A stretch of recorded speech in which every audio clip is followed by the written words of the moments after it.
You know, folks, everybody that comes up here fishing thinks, oh my goodness, this is the most wonderful summer fishing. Gotta tell you, you can fish here 12 months a year. And that's what I'd like to do over the next couple of days. Show you some of the fishing you can have in fall, and I mean late fall.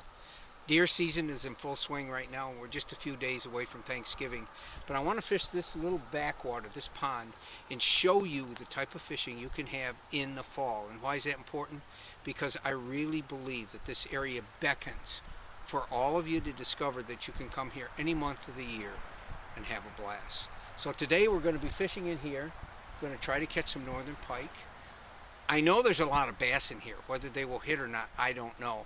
But maybe that'll be a bonus. So I hope you stay with us.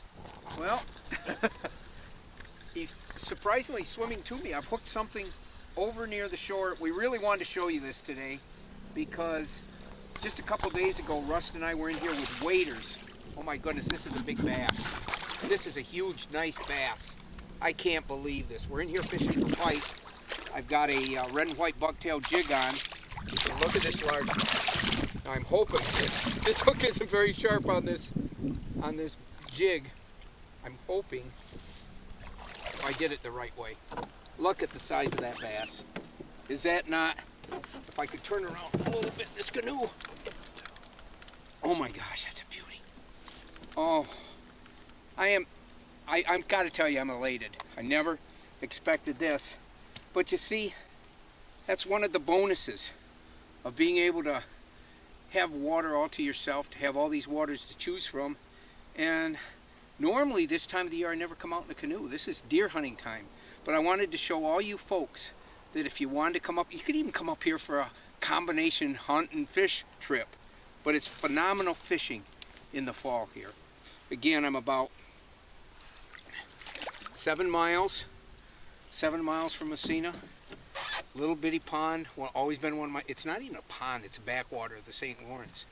And I can't ever remember fishing here through all the years that there was ever anybody else on the water the same time I was. Either they got the warning and said, stay away from this guy, or people just, they have so many choices that they just never come here. Well, this is what I'm using. I'm out of breath, I'm so excited. It's a red and white bucktail jig tied by my buddy Louis Barkley, who can't get to fish anymore. He had a stroke. So I'm trying to live this through him or for him.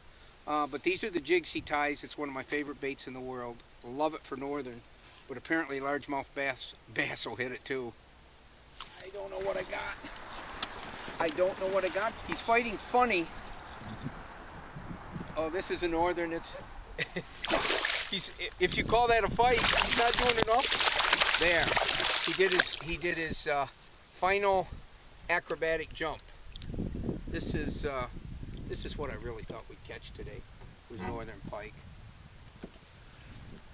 This is on the small, typical side of coming to backwaters. The beautiful thing about using a bucktail is usually you don't hurt the fish. He has a little leech stuck right on his chin, but again, beautiful color on this fish. Actually, he's less washed out than the one I caught 2 days ago when you were here with me, and it was just an awful weather. We only stayed about an hour or so the other day, or 2 days ago, but I wanted to come back here now that we don't have as much wind and see if we could catch some more fish. When I'm fishing a bucktail, I want to show you this too. It's almost a violent, the way I fish it, a violent rising up of the rod when I'm doing it. And what that does is it causes the lure to fall, and then when you do that, it jumps. And it's an erratic motion that seems to trigger pike in particular. Now, I caught that beautiful big bass a little while ago, but I just cast out, and immediately, if I cast to deep water, I want to let it sink down because I want to get it down towards the bottom. But right now I'm not sure how deep it is right here, so I'm going to start moving it. And you watch my rod, I just jerk it when I'm fishing a bucktail for pike. This works very good if you're fishing for lakers too. I've done really well for lake trout in Canada fishing this method. But for walleyes or bass, you want a more subtle action. But this jumping or hopping motion that I put into the bait makes it look different than any other bait you could give them. And I think when they're lethargic, that erratic hop sometimes tends to stimulate them. Well, we'll see if we can catch another one here. I'd like to show you a couple more fish so you can see just how prolific this fishery can be. I'm going to show all of you something I think is so special. It is almost Thanksgiving.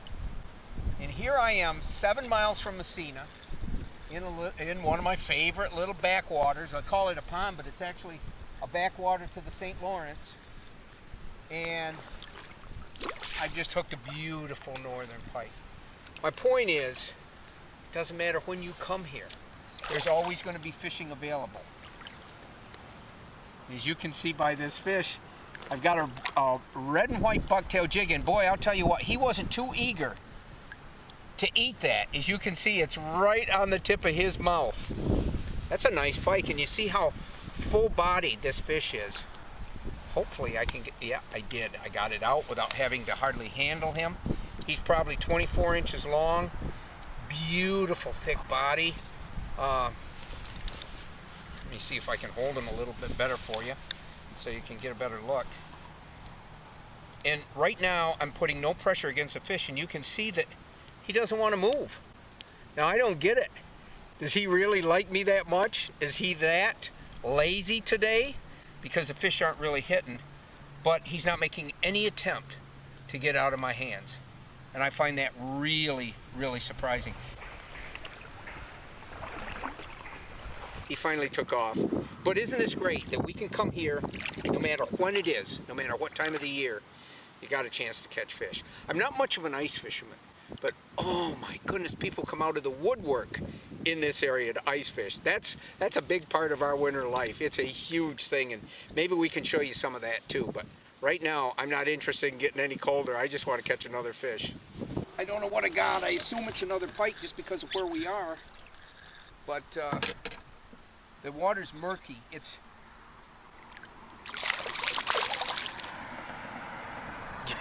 guess what? I didn't keep him on very good, but at least we got him right to the canoe, and he opened his mouth and goodbye. But this water, it's not muddy, but it's not the clear water that sits on the other side here on the St. Lawrence. This is water that comes from the St. Lawrence, but it's more full of algae and everything because it doesn't hopefully have zebra mussels in it. But, well, the fish seem to be starting to strike, so that's a good sign. I promise you, the next one, I won't let him get off right next to the canoe. I'll bring him in and hold him for you. This is truly astounding. I want to get this fish in because I'm pretty excited. I think this is another big bass. And you got to remember, I'm not fishing in a bassy way. I'm using a bucktail jig and violently hopping it. But I believe this is a big, he's getting closer now, he's coming up. Oh, it isn't. It's a bass wannabe, a northern that's trying to change his stripes. And he's not even a big one. But it was fun. I can only imagine if I'd have lost this fish and I stood here talking to you about this giant bass that I discovered on a bucktail jig, and it had been a northern. That's how fish stories come about.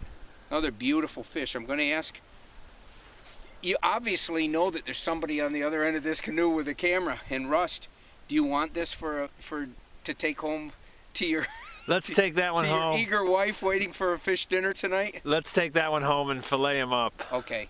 This is a perfect size for filleting, and look how clean these fish are. He is 9. First of all, you got to remember they got to be a certain size. He's 9, 18, about 23, 24 inches. So he's plenty big. Well, we'll say goodbye to him. And, geez, this is fun. This is an absolute blast. You should do this. You'd have fun too. Well, I got to tell you, even I was surprised at the great fishing that we had. You know, here we are with a little Toyota Prius and a small canoe. And honestly, that's one of the charms of what I'm trying to show you. You don't need a big boat. You can bring a big boat. You can go out in the St. Lawrence and fish for a lifetime and not fish all the waters. But you can come here and you can fish these small waters, empty into the St. Lawrence. You can use a canoe, you can wade like you saw me 2 days ago on my waders, and you can have a blast. I hope you've enjoyed seeing this kind of fishing, but more than that, I hope it brings new ideas and that maybe you'll come up here and try fishing this time of the year.